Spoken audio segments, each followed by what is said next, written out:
This podcast is the following, but I think your whole energy is very sleepover. Oh my God. Yes. You know. Really? Yes. Remember sleepovers where you like learned giving or getting head was?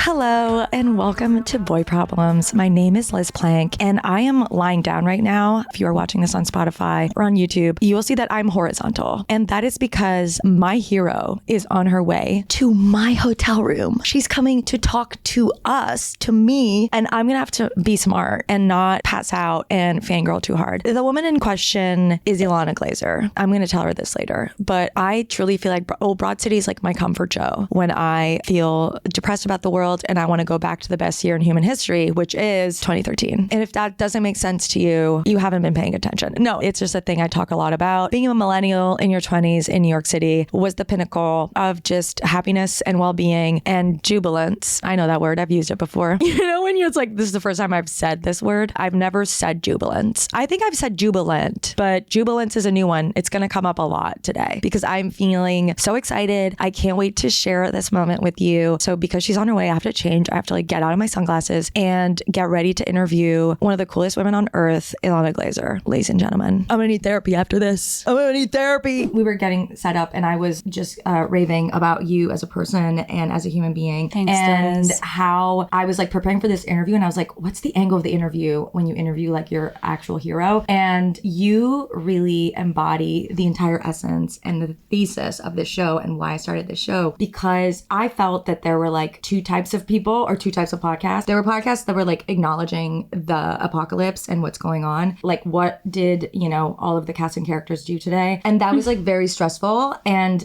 keeping up with all of that obviously is important. And then there was like a whole other set of podcasts and shows and people who were entertaining, were funny, and who brought me a lot of joy, but it's almost like they weren't acknowledging anything that was happening. Right. And you do both. And I think that that is, to me, the blueprint for civic engagement because it has to be fun. Obviously, there are things that we do out of not homework, but like there are things that we're going to do that we don't feel like doing. I think it is so crucial to have civic engagement and to be engaged in the world and for it to feel good to do that, even when things are hard. And I think especially when things are hard. And you do that so well, dude. Like, thanks. Like, thank you, your Liz. feed is so uplifting and it's not making light of what's going on in the world. It's actually like staring at it and saying, this is it. And here I'm going to make a joke about Elon Musk is like a mean friend, or, you know, like marital hate. You're just so real. And it's a bomb like of comfort for me to have you exist in the world. And so when you said yes to coming on, I was like, wow, this is so cool. How do I even start? Thank you so much, Liz. And I just want to say you're doing such a good job, and the way you share information, but do it with such a feminine flair really makes me feel like held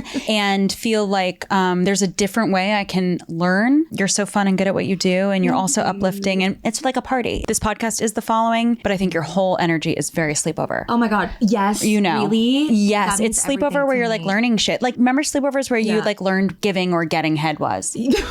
I do. But this is like worse. Yes. A worse bomb. I was just talking to my friend about giving her daughter the talk, the birds and the bees talk. Like, she's a millennial. I couldn't believe she said giving her the birds and the bees. But when you think of your kids, you start like using these euphemisms because it's hard to be like, I have to give you sexual awareness. Yeah. So you remember what a bomb that was to like get that at sleepovers, and you're like, damn, I either am going to be interested in that or should be now or aren't. And is something wrong with me? Whatever. With civic engagement and civic literacy, which is a like phrase I've just been thinking about in the past day, civic literacy, because our civic literacy has been systematically disseminated for decades since we were kids. You know, I remember like taking a government class and it had nothing to do with anything I was living day to day. We should have just met our local officials. That would have been a great class with an adult to guide us. You know, I really remember the feeling in high school of teachers, a lot of them not knowing what they were teaching. And then the few who were, it was as though they were outside of the school system. And they got this like secret gateway to share. I was just thinking about Fahrenheit 451. You read that in I read that school? in English class. Same. And like my English teacher was like a total hippie when it like really should have been the main curriculum. So anyway, you're giving sleepover vibes while inviting people to civically engage. And I really love it. Thank you so much. I love that you feel that way and it fills me with so much joy. There's something that you just said that I think is really powerful, which is that politicians feel separate. You felt like they were going to talk about government as like this separate thing or this like you couldn't see yourself. And I think that's why campaigns like AOC or, you know, many other sort of younger people who are involved in political office, I think that creates like I can do that. I can be that. Yeah. You know what? I actually wanted to speak to you talking about the apocalypse. Yeah. I want to say you're bringing up like so many good points. And my co-founder, Glennis Mahar, and I, who founded Generator Collective in 2016, we are an org that creates political messaging to get progressives elected. We've been talking about this separation and this systematic distancing between the people and the politicians. Okay. But right now, it feels so different. Mm-hmm. We are not sliding into fascism. We're in it. We're in authoritarianism here in America. We are. I saw a headline that other countries call what's happening, call the party that's in charge right now, the American Fascist Party across in other countries. Mm-hmm. That's like what they're calling the Republicans right now. And it's just different. It's different now. In Trump's second term, it's different than it was in the first term. Yeah. I really get the hopelessness. That's why you're making Hope Corps. I really get the distancing. It feels so, so different. I'm finding people are able to handle the scope of the local elected. Yeah. I don't know. I don't really have like a salient point here. I guess I'm just saying like it's just different now. It feels different than like, I don't know, the level of conversation at which we've been having. We're in a national emergency. Yeah. And the majority of Americans, their lives are at risk, whether they realize it or not. If your healthcare is taken away, your life is at risk. Yeah. It feels like that experiment, how crowds, if you're with other people and they do nothing, you think that there's nothing wrong. There's a group of people and they smoke under the sort of door. And so there's only one person who's being tested. There's 8 other people who know what's going on and are told not to do anything if there's smoke. And the person will do nothing and stay in the room, even though there's literally smoke. Like the house is on fire. I think a lot about something Glennis talks about. Glennis is amazing. Everyone should follow her work and follow, obviously, your collective together, is that it only takes 3.5%. That's another thing I feel like they don't teach you in school. That's right. Which is that it feels like an uphill battle. Like, I'm going to have to convince all of these people, even like half of the country. And it's like, no, in order to have critical mass for social change to happen, you only need 3.5% of the population to be involved. This is one of Glennis's programs right now, a paper based on Erica Chenoweth. Damn, does that make it feel doable? Yeah. 3.5%. Yeah. That's right. Yeah. That's the tipping point. And we see this with public discourse of COVID being a big deal, of wars and, you know, just getting people on board with human rights. At first, it seems like radical. 3.5%, that's all it takes. That feels doable. I think so much of your content and your just, relentless activism is so positive and joyful. And I'm sure there are days where it doesn't feel that way. How have you gotten through the last decade? Sometimes I have trouble sitting and being sad in my feelings. So why is that? Because it's hard. Because it's so hard. And I've been indoctrinated into not feeling, because I think that's what runs capitalism is people not feeling. So when we stop and like take wonder at our beautiful children and the wisdom of our elderly, like people stop like profiting for billionaires. And when we sit in sadness for all the beauty that's been wasted in this world, you're less motivated to profit for billionaires. Yeah. So I think it really is a tool of capitalism to separate human beings from their feelings. Yeah. But for me, I skip a step. I just sort of am anxious. I'm really anxious about, as a Jew and having a Jewish education growing up, separate from my like whatever gen pop general education. I went to Hebrew school and I was a minority growing up. I didn't grow up among Jews. I grew up on Eastern Long Island with Italians and Irish and mostly white people. And then going off to have Hebrew school and learn about Jews and our perpetual exile and the Holocaust was crazy. Crazy. Like the Holocaust is crazy. Yes. 100%. And like the current administration and conservative ideology picks and chooses and cherry picks lessons from the Jewish experience or the Holocaust to plug into their, you know, agenda and goals. But for me, I see senseless oppression of a people that was murderous and dangerous for more than just Jews. Jews were the scapegoats, but you know, 6 million Jews were murdered in the Holocaust and approximately 6 million non-Jews were murdered in the Holocaust because Jews were just a scapegoat. Right. But it's really just like a tool to control people and to control populations. I mean, the fear was put in me so young, I can't even sit in that fear. I'm a very productive person. I'm a very nervous person. And it helps me to create and produce and organize, align with people. It's really soothes my anxiety. I'm so pleased to hear that it's evoking joy in others, sometimes my work, and I definitely get my comedy. That's certainly the goal. But regarding activism, I'm very, very nervous. I'm scared. You know, I've stopped when it gets dark out, when the sun goes down, no more Instagram. Oh, period. That's a good rule. Real good for the mind. Really when good. It's dark. I'm scared. I'm literally scared of the dark, babe. Sleepover, babe. Get a nightlight. Girl, I'm scared. I'm not going on this mind control machine where one person, one guy owns the majority of the algorithm. He's not going to have my mind when it's dark out. Because also, like, you know, like that difference between day and night, you like are more malleable at night. Your mind, your body, you're softer. Whoa. I'm not going to do that. Whoa. That's kind of blowing my fucking mind because I used to wake up in the morning. What did Elon Musk do today? Like the daily NPR. And I realized, oh, this is actually making me depressed, first of all, anxious, but also unproductive. I felt almost like I was dissociated if I started my daily Yes, you were. And 100%. And I've started just being more mindful. I listen to like stupid affirmations. Like I'll listen like the stuff that's like ridiculous. Like, from like the 80s. It's like a tape from like Louise Hay. Like she's just like some lady and she's like, everything's fine. Like your world is safe. Wow. And it helped me tremendously. But that's really interesting about nighttime because you're right. And that's usually when don't make any decisions. Don't See, this is capitalism too. Like darkness is scary. We're really supposed to be cuddling inside a cave or something. I don't know. I don't even know. I'm so separated from my humanity. I don't even really know. But it's like, no, the dark is my friend Erica Chitty, a brilliant writer and cultural leader and also reproductive educator. She recently said to me, I'm scared of the dark too. I was talking about my daughter being like different sleep styles as parents and we have our unique style. Erica was like, well, I'm scared of the dark too. And I was like, me too. I'm scared of the dark too. And I'm scared about, you know, authoritarian rule more at night than I am in the day. So I'm not going to let like the authoritarian rule of a single person owning the majority of the algorithm get in my mind at night. And I started turning my phone off as a Shabbat practice, Friday night to Saturday night. Wow. And I do no Instagram on the weekends. I'm obsessed. What have you noticed has changed since my mental health started this detox? What are you doing more of? What are you doing less of? I'm sleeping better. I'm sleeping more. I have more genuine intimacy at night than dissociative, relentless thought patterns with Zuck and Instagram. Yeah. And then people are like, have empathy for men, male loneliness crisis. You guys not only built the society in which men are suffering, and like male suffering is real. Yes, it is. It's really bad. But like, not only have you built the society in which men are in so much pain and taking their lives, committing suicide, abusing drugs, alcohol, but also you built the algorithm that is radicalizing them. And we've talked a lot about this on the show, The Male Loneliness Crisis. I'm very curious what your thoughts are about it, but there's something that never sits right with me when we're being yelled at. Women don't care enough about it, right? Or women don't have enough empathy for it. When it's like, we can't even change that system for ourselves, let alone for you. And also, do you know who is the biggest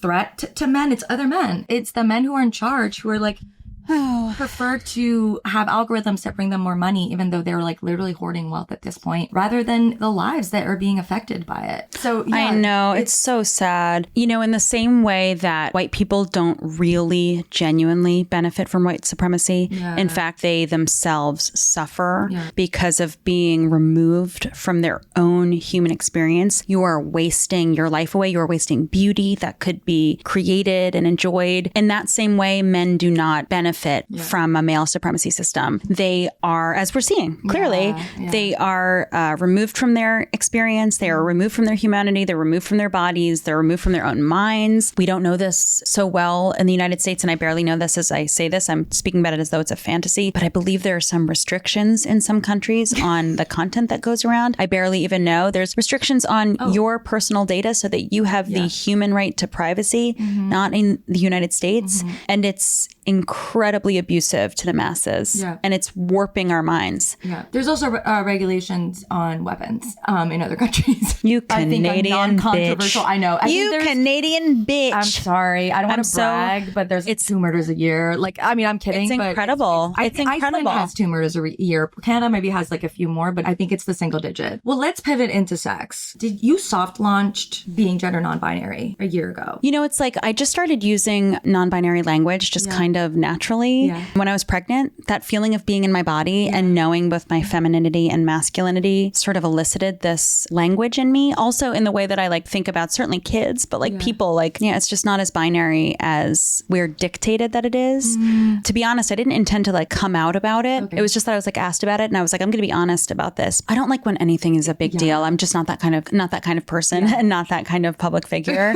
I don't like it. Really? You don't like it? You're uncomfortable? Oh, I just mean that level of attention for a personal thing is weird to me. For your private life. Yeah, like for professional things, it's a tool, like public platforming is a tool. I have a friend who is pregnant, is gender non-binary, and actually identifies with he pronouns. It was very interesting because their experience of pregnancy, there was no place for masculinity in pregnancy, actually. It was sort of like, oh, well, pregnant women are wearing the flowy dresses and you go to the park and you do this thing. And they didn't have this sense of community because it did, to sort of meet that masculinity. So I'm curious how pregnancy made you connect with masculinity. Well, not even masculinity. In fact, it was like more my femininity that I connected to. And then my masculinity and queerness pre-pregnancy, like clarified. Okay. I can't even like quite describe it. It's like the other troubles that I don't quite have the words to describe it because it's just like mammalian. Yeah. The whole thing felt mammalian. And then this like sort of gender construct on top of it felt, here's perhaps like a better way of saying it.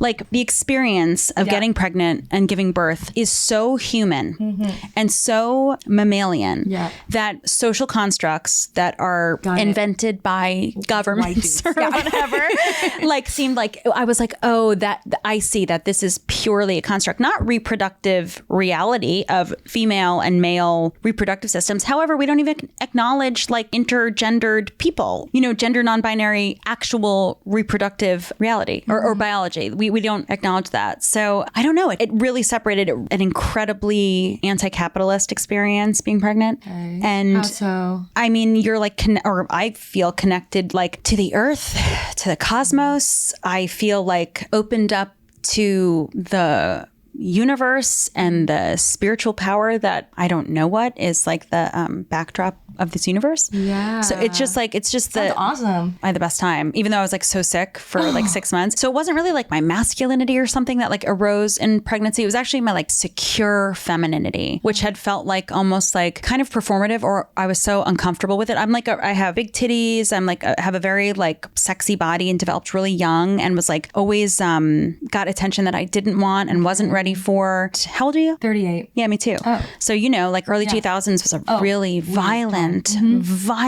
time. There were not like, it was really teachers and parents and peers, and also Epstein files, by the way. By the way. Like so normalized to sexualize teenage girls.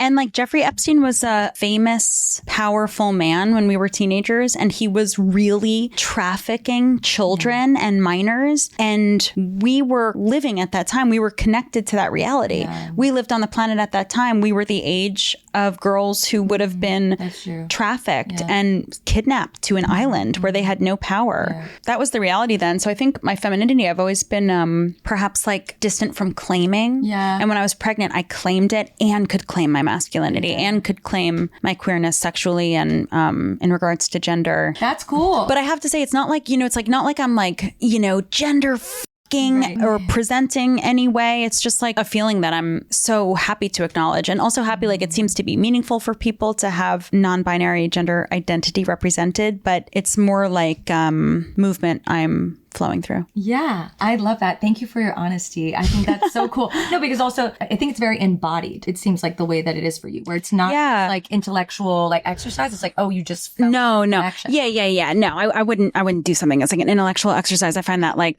to be kind of like rude and inauthentic. And also it's like, what are we writing papers? But like your friend who's like pregnant and identifies as he, him, I'm like, whoa, that's a trip. That's a trip. Totally. That's cool. And I want to know like what their outfits are. Yeah. Well, that was one of the things what are they brought up. It's flowy dresses, and there's no pants. No, like, but I'm talking like, then dude, wear some like Adam Sandler fucking b-ball shorts. That's what he's doing. I'm loving it. Yes. No, it's actually amazing. Yeah. I'm loving it. It's incredible. Do they have titties? Yeah. Titties are tough. Period. I wouldn't know. They're so pretty. I mean, they're really just, it's concave. It's literally goes No, it's not. Like, it's thanks. I appreciate it. They're pretty. Love titties, but also like they're so hard. Whether you got little ones, big ones, young, old, whether you're femme or masc, like even if you're like a feminine Republican trad wife and you got big old titties, it's like sometimes they're annoying you. Yeah. It's just a lot. And to your point, I think as a kid, I talk a lot about this of like, you become sexualized as a woman when you're still a girl by grown men, by the way. And I was tall. I wasn't developed. I literally, this is how big my boobs were when I was 12. And I had to stop. Me too. But, oh, wow. And so you probably had so much male attention. I didn't even know why men were staring at me. Crazy. I thought there was something in my teeth. And no, 100. And for me, like it lit up this thing. I was like, oh, adults want to fuck kids. You what? When I was like 10 and starting to get attention, I was like, oh my God, adults want to fuck kids. Oh, wow. Some of them. Understood that. You understood it. Oh, it was very scary. Wow. I was like, I have to protect myself. Oh my God, that's horrible. Crazy. But like you're saying, people were staring at you and you're like, do I have something in my teeth? Right. It's like so weird. Yes. And you know it's bad. You're like, people are staring at me or men are staring at me and I know it's bad and I'm bad, right? Like, I hope that we can get the message out to girls and young women that it's wrong, but it's so important to create, make, and take sexual pleasure as women. Yes. So that we know the difference between bad and good. Yeah. We have to know the good to be able to like identify the bad and protect ourselves against it, which I didn't really come to my genuine sexual pleasure until later. Like really pregnancy. I mean, definitely meeting my husband and like finding this partner. Yeah. But like pregnancy was when I was like in my body about everything, just everything. And sexual pleasure and relaxing into it and not like being in my head so much is really when that clicked for me at like 34. No, same. One of the shows that helped me the most feel seen in a way that I didn't fully understand. Like I didn't know it was possible to feel so seen by a show before I saw Broad City. And Broad City was being a millennial in our 20s and in the 2010s, which was the pinnacle of humanity and like when everything was perfect. Of course it wasn't perfect, but you know what I mean. I think 30 Rock like scratched the surface of what it meant to be like a woman, right? At that time. Night cheese. What? Night cheese. Night cheese. Working on my night cheese.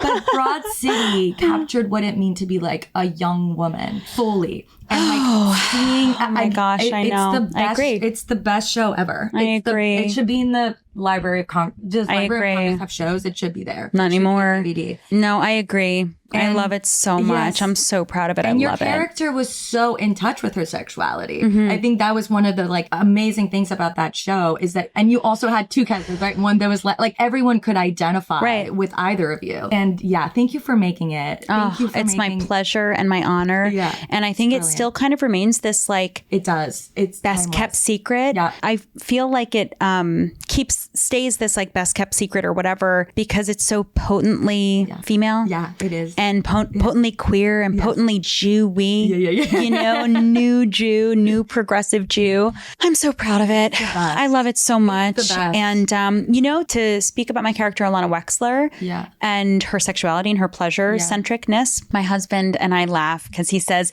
it's almost as though you blacked out during Broad City and Alana Wexler is your subconscious.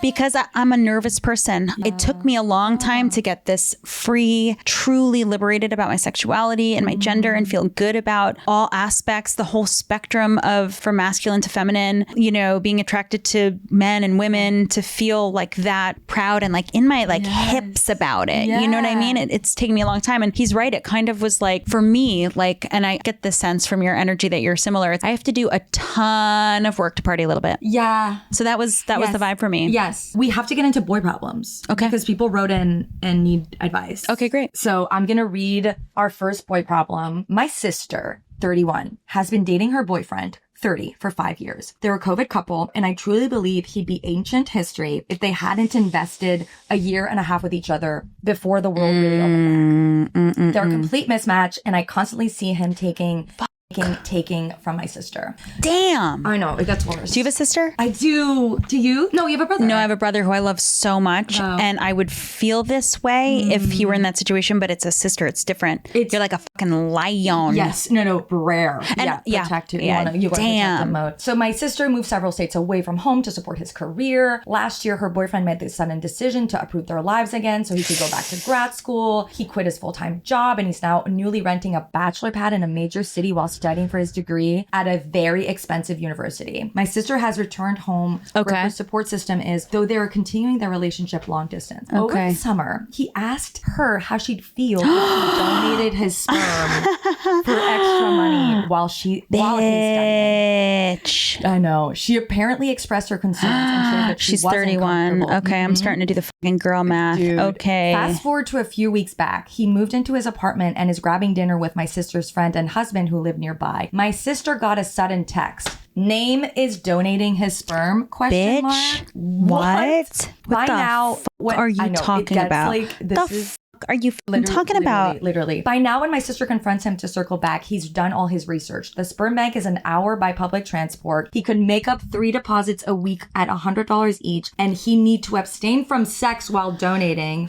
He said something like, I won't see you for the next couple of months, right? Which leads me to my questions. Where's the playbook for this sort of thing? Is there any etiquette on donating your sperm in your 30s while in a long-term relationship? Am I insane for thinking that this is the biggest red flag? No. Yeah. No, you're not. No, you're not. I start planning how we explain to their theoretical future children why they found 40 half siblings on 23andMe. I'd love to hear your thought. Big sis. So this is her little sister. I have like...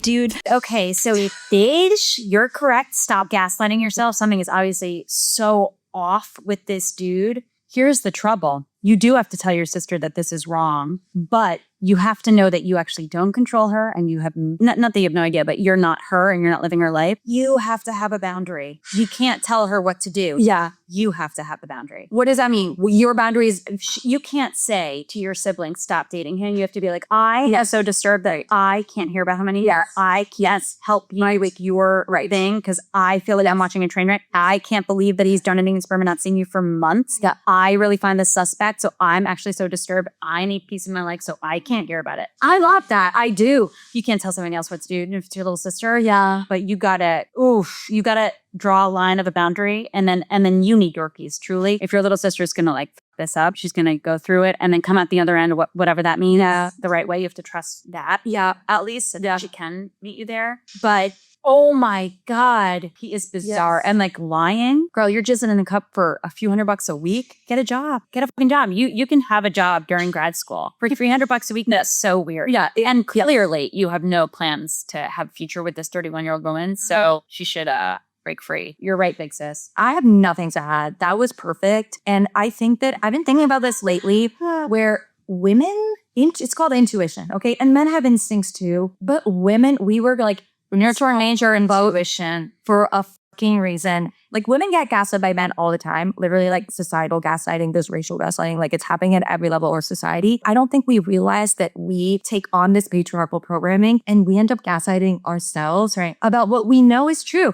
She says at the beginning of the question, like, I don't have a good feeling about this guy. Yeah. And then it's confirmed by this sperm donation event. But yeah, like, you're right. You got to share your piece. I get to tell you constantly that I get too involved in people's business. I don't know how people do that, where they just let, especially someone in your family. And what happens when they get married? What happens when it goes further and you can't say something at the altar? And I just want to say, like, you don't want her to feel isolated. You have to like take it really seriously and convey it very carefully. Yeah. And say, I. Really good advice. Next question. Dear Liz, at lunch the other day, my male coworker and I got into this debate about whether a burrito counts as a sandwich. Okay. Ooh, sensing sexy energy.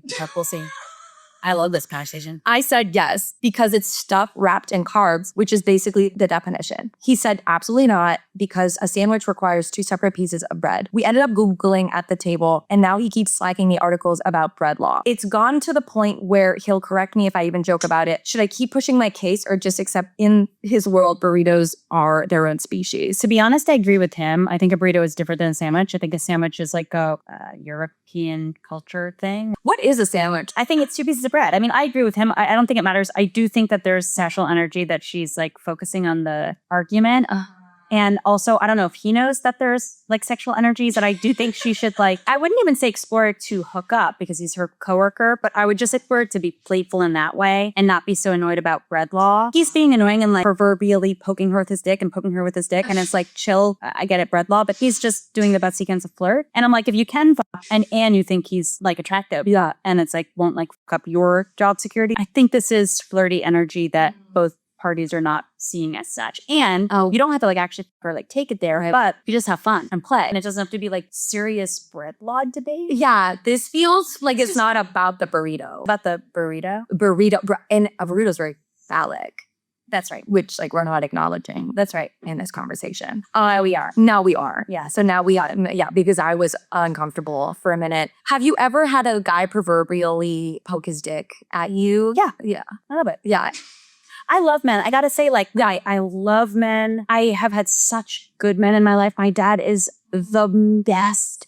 He's such a good Jewish guy. Yeah, he's so great. My brother is my best friend and my first best friend and my first comedy partner. My husband's incredible. He's so brilliant and emotionally intelligent and so beautiful and hot. And I just feel like we don't celebrate men. Yes. The good, the great men. Of course we don't, because it's wrapped up in horrible, toxic ways. But this guy seems like he's like into you. Yeah. And like, I think it seems like she's like, confusedly possibly into him because she says sincerely wrapped up in it. Girl, you are wrapped up in it. In his dick. Surrender. What do you think about the whole decenter men thing then? What is that? So basically it's all, I mean, I get it, but right. It's basically like a lot of women online are saying we're fed up with men. We've seen the numbers, right? Like women don't, people aren't going on dates and without having sex. They're saying I'm been too hurt by men. Yeah. Like men are not giving me, what I need. And so they're just like opting out entirely. I guess because of the internet and because of the one guy who owns the majority of the algorithm. Zuck owns the majority of the algorithm on Instagram and Elon Musk owns X and Bezos owns Wall Street Journal. So like very, very, very few billionaire white men own the patterns of cultural discourse. Yeah. So I think it's been really effective to divide people. And for some reason, that's the business model for profit. It's been really effective to divide people and have like movements. Yes. And I understand this movement and I understand it as being female-led and female-minded and led. But personally, I'm just like, that totally makes sense for an individual woman's experience. But as a movement, I'm just like, what do you mean? And so much of the planet is net. I think that it's just helpful for billionaires to create and hoard more wealth to make everything about rage fate. Yeah. I do think you're right. I think we're all being encouraged to hit each other. We're all being divided, and that is not good. What is your advice for a singular woman that, like, not even because of the algorithm, Singular or a single? Singular and single woman. Like one woman that's out there that's like, because also this is the question. When I read through your amazing questions,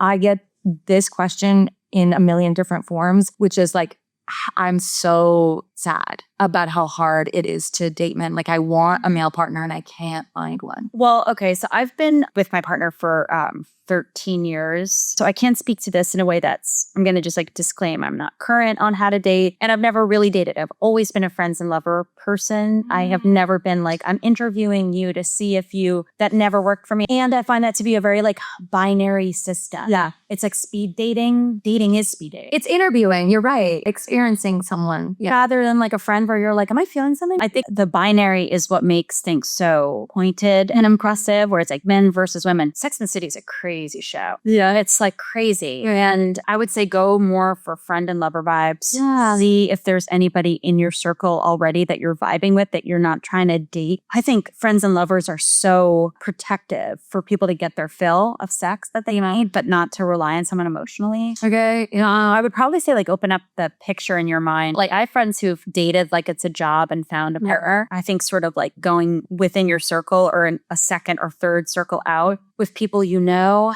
And I would also say regarding binary, not just like straight guys, like guys who might be a little chiller. Yeah, bi guys are hot. I would just say like just take the walls down, 0 or 1 binary code of the way things are, and like just get a softer vibe of like friends of friends. Maybe get offline. I met my husband like stoned in the park. You did, because I was just like open, and I had met like a bunch of guys at that time that way, just stoned and on public transit and public spaces.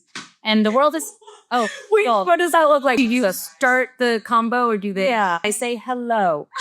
And that's it. It just this all downhill from here. This is an amazing dating hack. Get stoned, go, or if you don't smoke, or take edibles, have a cocktail, maybe have two, and then go on public transportation. Yeah, or in public spaces and just be alone, hang out and open your energy. Whoa. And also, you know, hanging in groups and like seeing who's available. And yeah, also like so many guys, at least in New York, are like more bi these days. And it doesn't mean they're not assholes or whatever. It's just not as like pointed, and it's not as much of like the hunter. Yeah. Well, there's these very constraining, rules, right? And also, I just one last thing. It's also just like really sex friends. Friends you can have like sort of sex appointments with once a week, once every 2 weeks. So you can get fucked and you're not like desperate to get fucked and find a person you're into. Really just fulfill your needs in a soft, safe way. Absolutely get fucked. Whoa. I say this as someone who's done it. Don't date horny. Don't date horny. Don't date desperate. And by desperate, I just mean like, I need this date to work out. It's not that you're causing it to not work out, but you're going to be so committed to it working out instead of seeing if this seeing this person clearly and seeing your connection clearly. But don't date horny is also a big one. Okay, sex appointment. And also like just to think about it, like I had a sex friend for years. We were such good friends. We would meet once a week. Years. But how do you make sure it doesn't become romantic? You don't make sure it doesn't become romantic. It can be romantic. You just be direct and honest. That's right. About what you want. That's right. Okay. You know. I'm going to get a sex friend. I feel like this would solve a lot of my problems. Wait, are you... I'm single. No, this like fake wedding ring. I bought it in Thailand. It was like a $3 ring. I get sad because I don't know when to snuggle with at night. That's why I'm on Instagram. Okay. No. Okay. I want to say, I don't know. I have trouble being alone. I have trouble sitting with myself alone. I don't know how it would fill my time. I don't say this with judgment. I have worked so hard to cultivate my relationship to keep a partner, and I have a kid because I want to fill my time this way. I don't know how to fill. I wouldn't necessarily know. I probably hang out with friends a lot more. Yes. So that's really hard. Yeah. And oh my God, yes. I didn't realize you were single because I was like, she's got a ring. Oh, I don't. No, and sex friend is the way to go. I'll take the edge off. And get those, again, it's needs getting met. And it does land up like those two Farai movies. Great. Yes. Earlier, you were talking about the apocalypse and like me having like lightness in the midst of the apocalypse. Yeah. So I just want to say this. I don't think this is really the apocalypse. Oppressors and oppressive forces, time and time and time again throughout human history, have wanted to be the end, because really women are the ones who are creators in this world. And this construct, as Bell Hooks put it, the white supremacist, capitalist, misogynist, patriarchal construct that we're unfortunately living under the violent conditions of, the only power that they have is destruction, because they don't have the power to create. So what they want us to believe is that they will destroy us. And people are dying rapidly because of this oppressive force, but they're not actually the end. This is not actually the apocalypse. It's not. They have good branding. They really have good branding. We're gonna make it through. We have to connect our oppression. Yes. And connect our liberation. Yeah. We are gonna make it through. Everybody's gotta acutely keep themselves safe. Wow. And I so appreciate you. You're doing such a good job. Oh my God. Thank you. You are such a force in the world. And I feel really lucky to have been in your presence. And I feel really blessed that you have shared your amazing thoughts with our amazing community. Where can we see you next? Is there anything you're working on? Okay, so I'm really excited about my own video podcast that I am self-producing. What? It's called It's Open with Alana Glazer, and it's going to be solo episodes and guest episodes about connecting about what is going on in the world right now, and also celebrating the little things in life. Oh my God. New favorite podcast just dropped. I can't wait. No, I truly cannot wait. Can you pre-order a podcast? I don't know. We'll figure it out. You'll have to let me know. We will put the link in the show notes. Cool. And everyone should go follow Ilana on Instagram. Are you on Threads? Are you on other? I'm on Insta. You're on Insta, YouTube. Threads is fun, actually. It's a good alternative to Twitter, which I refuse to call X. Follow her work. She's so incredible. She will make you laugh and make you think. And that's just a combination that's extremely hard to accomplish in 2025. Can you send me off with a French phrase? Oh, oui, bien sûr. Merci beaucoup, Ilana Glazer. I love it. Tu es une déesse des États-Unis. Et je suis extrêmement contente que tu existes à moi. Merci. It means, oh my God, did you understand? A little bit. Something about the United States. Yeah. Thank you, Alana Glazer. You are, what's déesse? Déesse means like a goddess. Yeah, you're a goddess in the United States. Yes, you're a goddess. I was following. I was really... Oh my God, I'm really impressed. It's hard. Also with the French Canadian accent. But it's like, oh, beautiful, bien sûr. And I heard that on the roof of the mouth, and I was loving it. Ilana, What part of you do you love the most? All of me. That's the perfect answer. I love that. I love that. No follow-up. What part of you do you most avoid? I'll say I often avoid my sadness. Do you prefer to be angry? Oh, I don't prefer it. I don't prefer it. I have to move through it to get to the sadness, which is always very useful. Yeah, love that. If you could choose one toxic trait to take with you in the apocalypse, which one would you keep? Even though we're both 38, I might be too old to even understand. I don't believe we're in the apocalypse and I refuse to. And then what toxic trait? I'm like, what? You don't know what that, it's like. No, I know what a toxic trait is, but it's like toxic optimism is, and what else is there beyond toxic optimism? Ooh, I like that. Toxic positivity. Yeah, I'll take that. Okay, you're cheerleading through whatever's going on. Yeah. Like you're like having fun. The musicians on the Titanic. Delulu. You know, Delulu. Being Delulu, I think being Delulu is the key to life. Lord. Life is hard. Life is hard, but laughing through it makes it better. That's right. Thank you, Ilana That's it. Glazer. Bye.